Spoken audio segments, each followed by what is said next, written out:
Now we can move on the discussion question.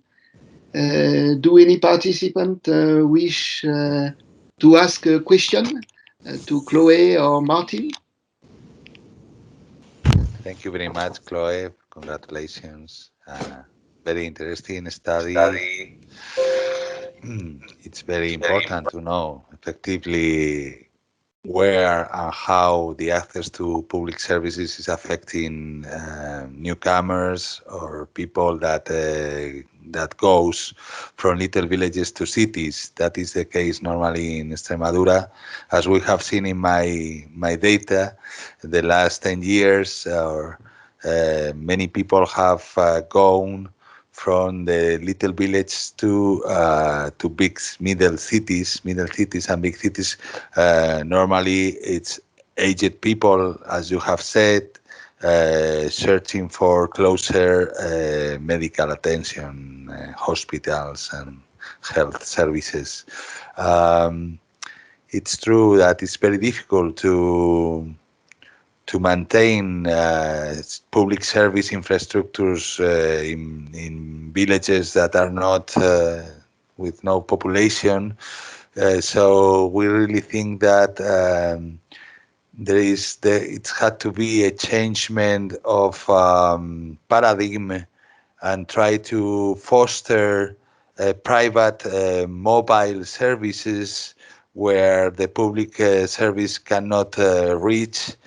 So it's better to think in, let's to say, mobile schools, entrepreneurs dealing with education, mobile health entrepreneurs dealing with health issues.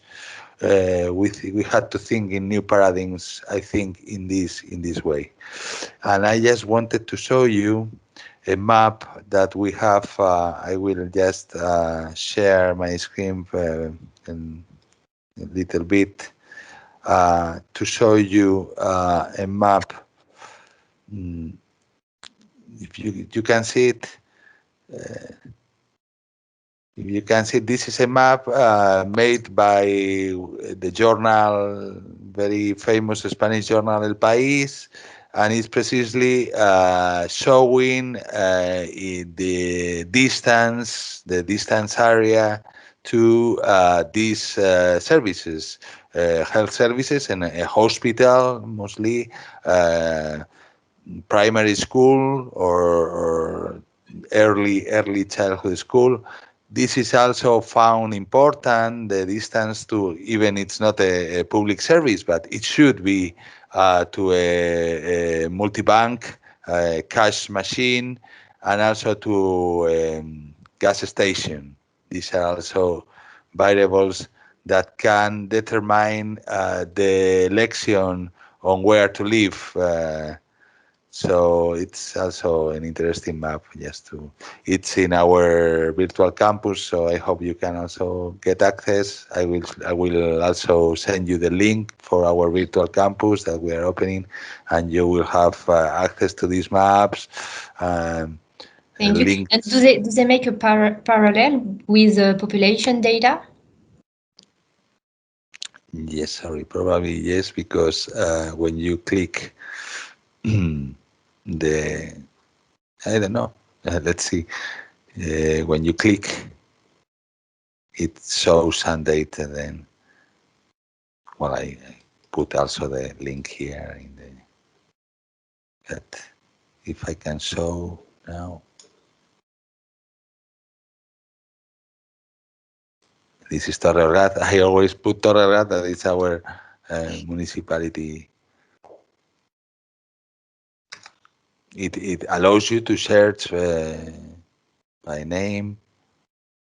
Yes, it tells you how much people living, not in Torrogada, it's moving, for example, there, Andújar, 37,000, 1 kilometer to get a hospital, gas station, to schools, to get, it's interesting.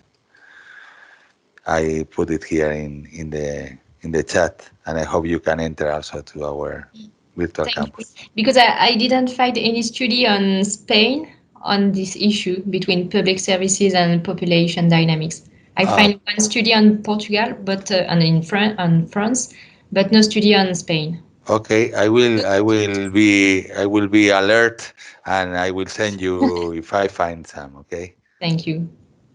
You are welcome.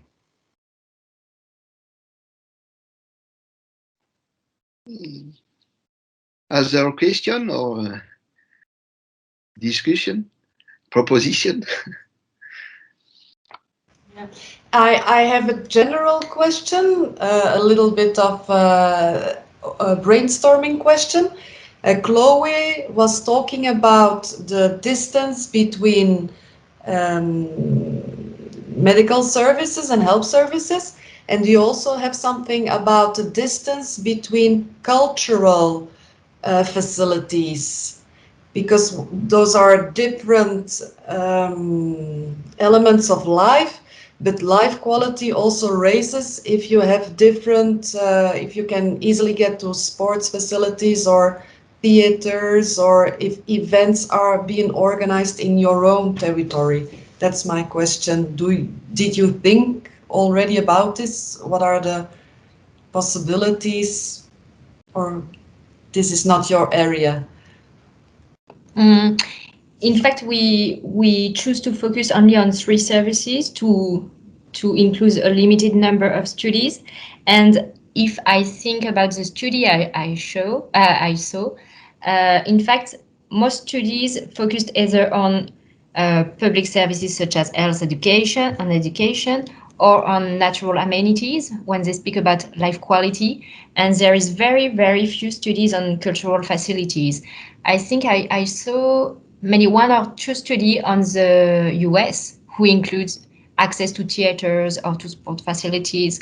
But I think this is a remaining issue in the literature, and of course it should be taken into account. And for now, we only did this meta-analysis, and the next step will be to carry out an empirical analysis for the Auvergne-Rhône-Alpes region, and maybe we could include cultural facilities. So this is a study we have in mind with Laurent. So it's interesting, and we should take it into account. And it will be possible because in la base permanente des équipements, there are information about cultural facilities. So we can definitely test for that. Thank you. Yes, may I ask something? Hello. Just a small question, because I found very interesting this kind of research you are doing. Could we have some preliminaries to include in our handbook in the 3rd section, where we are talking about the between rural entrepreneurship and the public sector? Sorry, can you repeat your question, because I think I didn't understand. I didn't listen all the question.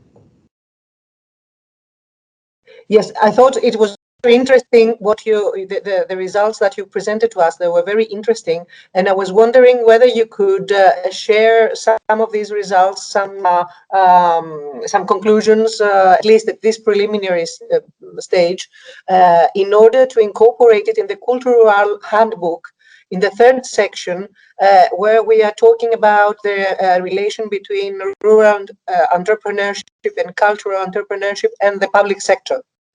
I think that a small table, let's say, with some of these results would be very useful for our readers and the entrepreneurs using the material. Definitely. Thank you. Okay. Thank you very much. Okay. Perhaps every person who speaks can activate his or her camera, can see each participant. Okay. Another question or discussion?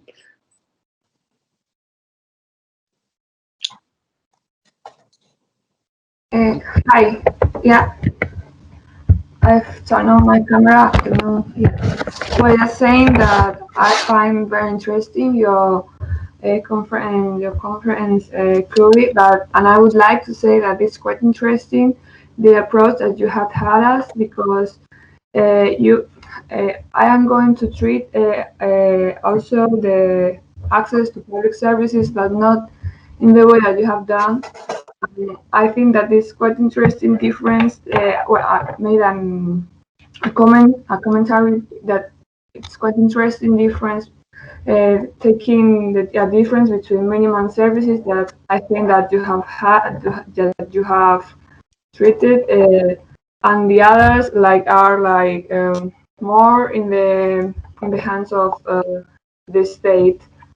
Well, I mean, right, I'm a moment.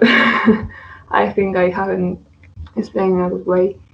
I think that we can make a difference between the use of natural resources that are used in every local or every place, and in the other that are made with other employees and all of that. And I think that it's quite interesting that the access, although it should be in the same way, it's not as easy as always. I don't know if I have explained good. Sorry.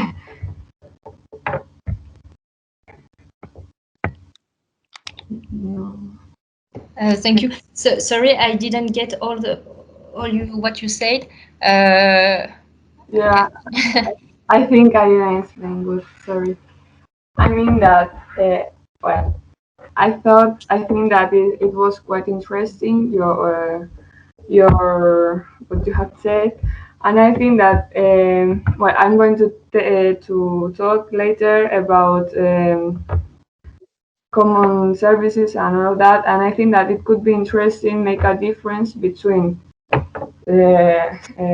healthcare, educational services, and so on and so over, and the use of natural resources as water, electricity, and these things that is quite interesting, where natural resources are always private intermediary, and in healthcare and education and so on, there are two options: complete public use, or private, but there's more access to public services that is more normal in rural areas and so on. I think that this time I have explained. Yes. Thank you. I understand. Sorry. Well, it was just a comment. I take notes of what you say. Okay, thank you.